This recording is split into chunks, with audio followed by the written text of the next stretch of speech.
Hi, my name is Vanessa Bonilla, and I will be speaking about social problems and effects on a consumerist culture. So, let's start off with what is a consumerist culture. So, the definition is that a consumer culture is a form of capitalism in which the economy is focused on the selling of a consumer good and the spending of consumer money. Most economists agree that the US is a consumer culture. If you were to compare us to many other countries around the world, you would realize that we spend a lot. Everything that has to do with our day to day. We're buying new things, throwing out things. The next day, we continue buying products that we don't even need, that there's nothing wrong with the products that we already have. But we are so focused on having so many materialistic things that we don't even realize that we're doing it. Most of our minds have been just trained that way. So let's discuss a little bit about the problems with consumerism. First, I would like to address advertising. Second, definitely manipulation. Third, it doesn't meet our needs. And fourth, it restricts our choices. In the next slides, I will further address what I specifically mean about these topics. There's definitely endless topics about the countless problems that consumerism has, but I thought that these were the most important, especially for our generation. First, let's talk about advertising. Every day, each of us are bombarded with about 1,600 commercial messages. It kind of sounds like a huge number, but when you really think about your day, it's pretty possible that that's how much you're exposed to. Let's say you get up in the morning and you check your phone, all of the advertisement on social media, Instagram, Facebook, Twitter, etc. Then you start driving to work and you turn on the radio. The first thing that you hear is all the different commercials and advertising this and that, etc. It's funny how sometimes you don't even know that you're being exposed to certain kinds of advertisements. Reading a bunch of articles online about consumerism and how it affects us socially, I came about reading a certain article that had to do with when you watch a movie and subconsciously you are being exposed to different products. Well, have you ever noticed when you're watching a movie how they advertise, for example, Coke or Pepsi, and they're drinking it, but your mind captures that and it just saves it in the back of your head that, oh, okay, next time I go to the store, you might crave a Coke. Next time I go to the store, I might crave a Pepsi, etc. I definitely want to bring up the fact that the social effect that consumerism has on manipulation, how we are being manipulated into thinking a certain product um, is beneficial for us or that we need it in life. What I mean by this is, for example, here on the side it says woman, sex, love, and family, etc. So, for example, let's bring up women. When you have a certain product, I'm going to put mascara, for example, and you see a commercial with a woman with super long eyelashes and she's applying this mascara. Well, first of all, they're not even real eyelashes, they're fake eyelashes, and then you apply the mascara on top of that. Um, Also, when you see a woman in a magazine, obviously that's all Photoshop. No one really looks like that in real life. Um, and if they do, they definitely have a health problem. Um, and we're always being drilled in our head that this is how our life is supposed to be. Like another point with the manipulation that I wanted to bring up was the fact that sex and love is always included in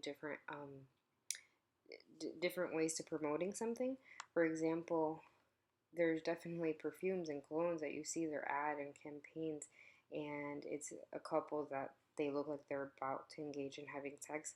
What in the world does a perfume or a cologne have anything to do with that? But so someone might think, oh, well, if I purchase this product, I might be um, promoting sexual relations with someone, etc. Also, another huge thing that people use is using their family.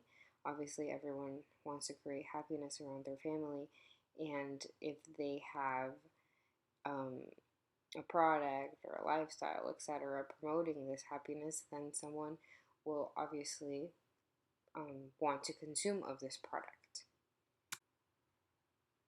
It's pretty absurd when we really think about how much we're being manipulated throughout our days in thinking that this is what I need, this is what I need to look like, I need this in order to be happy, etc. I'm definitely the first one to say I go on my Instagram first thing in the morning when I wake up and I scroll down and you see all these beautiful models and you think, oh my gosh, wow, I definitely don't look like that.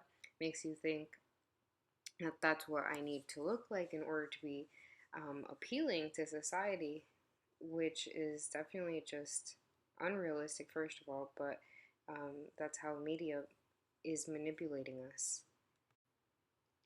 A huge problem, a huge social effect that it has on us is that it does not meet our needs.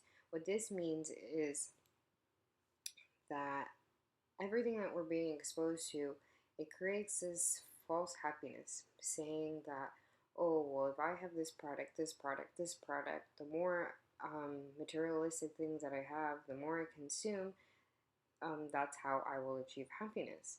Um, First of all, this is obviously wrong, but that's the way that we are. I mean, basically, we were raised thinking that way. The first bullet point, it says that it creates impossible aspirations. I'm definitely what I'm not saying that having wealth and riches is bad, but that does not bring happiness. And when I mean false aspirations is not everyone is born to have all of those things. Obviously, that's why we're not all millionaires here in the United States. But you create this certain idea of this. If I have this certain lifestyle, that's when I achieved happiness. That's when I am successful. This is how I'm supposed to be living my life. But that's just what the media is showing us, and that's what we have basically been trained to think.